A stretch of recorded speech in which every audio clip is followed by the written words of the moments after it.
Hey, c'est Mystique et aujourd'hui je vous retrouve pour vous présenter le manga The World's Best Boyfriend.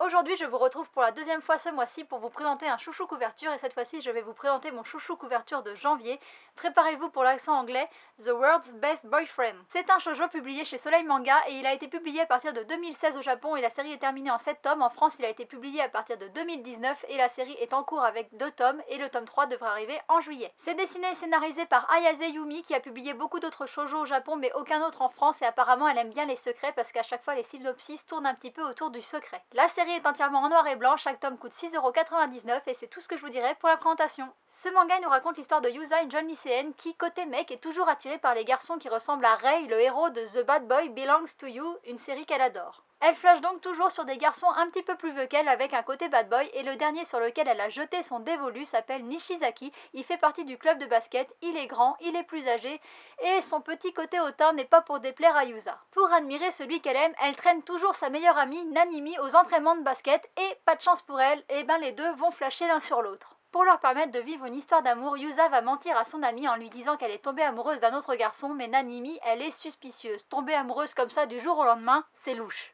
Elle va donc pousser Yusa dans ses retranchements jusqu'à ce qu'elle lui lâche le nom de l'heureuse élue et la première personne qui va venir en tête à Yusa c'est Kaede Haruta, un garçon de sa classe qu'elle a vu hier au travail et qu'elle a aidé. Et Kaede, on peut pas dire que c'est un bad boy, c'est un garçon qui est à l'opposé de ce qu'elle aime d'habitude, il est plutôt effacé et toujours dans la lune. Il est loin de ce qu'elle aime d'habitude mais ça ne l'a pas empêché de lui ouvrir son cœur puisque la veille elle lui a révélé qu'elle était amoureuse de Nishizaki et qu'elle aimait bien les bad boys et tant mieux pour elle parce que lui il se sent redevable puisqu'elle l'a aidé la veille, ils veulent l'aider et donc il va venir à son secours et il va aller un petit peu trop loin parce qu'elle avait juste dit qu'elle était amoureuse d'un mec et lui il va dire carrément qu'ils sortent ensemble. Il va être bon dans l'interprétation parce que tout le monde sait qu'il est un garçon effacé et que Yusa aime les bad boys et il va jouer à la perfection le rôle du bad boy tant et si bien que tout le monde va les croire et ils vont devoir faire croire pendant un petit moment qu'ils sont en couple pour que le mensonge soit crédible. Kaede n'a jamais été amoureux de personne et donc il se moque complètement que des gens puissent croire qu'il sort avec Yusa. Par contre elle va avoir un petit peu plus de mal et elle va surtout beaucoup avoir de mal à faire la différence entre réalité et fiction et j'arrête là mon résumé. Mon avis sur la série il est un petit peu mitigé parce que c'est un shoujo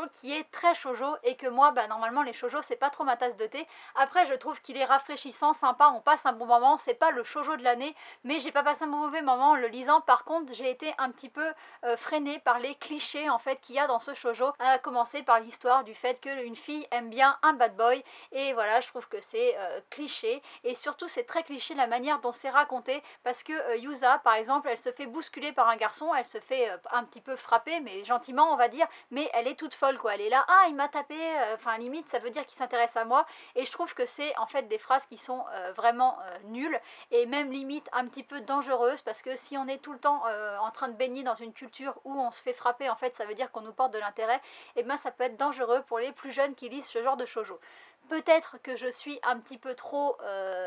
pessimiste ou un petit peu trop alarmiste, je sais, mais vous avez peut-être compris l'idée de ce que je voulais dire. En fait, c'est pas parce qu'un mec qui vous crache dessus qui vous porte de l'intérêt. Si un mec qui vous crache dessus, c'est juste un con. Il faut arrêter de s'y intéresser. Mais on est dans une société où on nous fait croire que du moment qu'on s'intéresse à nous, de n'importe quelle manière que ce soit, c'est qu'on s'intéresse à nous. Mais en fait, non, quand on nous rabaisse, on nous rabaisse. Et là, c'est un petit peu ça. Le gars, il lui donne une tape sur la tête et elle est toute folle parce qu'il lui a mis une tape sur la tête. Et en fait, non, il lui a mis une tape sur la tête. Quoi, c'est pas cool, le mec est pas cool quoi. Et donc voilà, au début du manga, ça m'a posé un petit peu problème, mais ça s'arrête très vite et vous allez vite comprendre pourquoi, puisque en fait dans la suite du manga, toute cette histoire et tout le synopsis de l'histoire que je viens de vous raconter avec le faux couple, et il s'arrête dès le tome 1 et c'est un peu aussi le deuxième petit reproche que je ferai au manga, c'est que ça est très vite dans l'histoire d'amour, dans l'histoire de romance et il n'y a plus tout ce côté faux couple, mensonge, etc. qui était, je trouve, intéressant, qui m'avait intéressé et donc j'ai été un petit peu déçue de ça. Et le dernier point qui m'a un petit peu déçue, c'est les dessins parce que si les personnages et le chara-design sont très beaux, et les dessins ne sont pas à la hauteur des couvertures qui sont vraiment très belles, très douces. Je trouve que le chara-design est beau mais après le dessin est très simple et c'est principalement centré sur les personnages et sinon on a vraiment quasiment que des cases blanches, on n'a jamais aucune trame, aucun décor et voilà donc c'est un petit peu dommage. J'espérais des très beaux dessins et j'ai des beaux dessins mais pas des très beaux et donc comme j'ai été un petit peu déçue par l'histoire, je suis encore un petit peu plus déçue de ne pas retrouver retrouver vraiment cette douceur des couvertures. Attention, hein, j'ai pas dit que les dessins n'étaient pas beaux, je les trouve très beaux, mais juste un petit peu décevants par rapport à la couverture, et je trouve que les personnages et les émotions des personnages sont très bien retranscrites, notamment pour le personnage de Haruta, qui est un personnage qui ressent peu de choses, et on le voit très bien dans les dessins, c'est très bien fait, et de manière générale, Haruta c'est le personnage qui fait que je vais poursuivre la série parce que c'est un personnage totalement atypique, on n'a pas l'habitude de voir des personnes comme ça dans les mangas. Je trouve ça intéressant que pour une fois un personnage qui a peu d'émotions, qui n'a pas d'empathie et qui n'est pas démonstratif soit un des personnages principaux d'un manga, et ça me donne envie de continuer, j'ai envie de voir comment il va évoluer,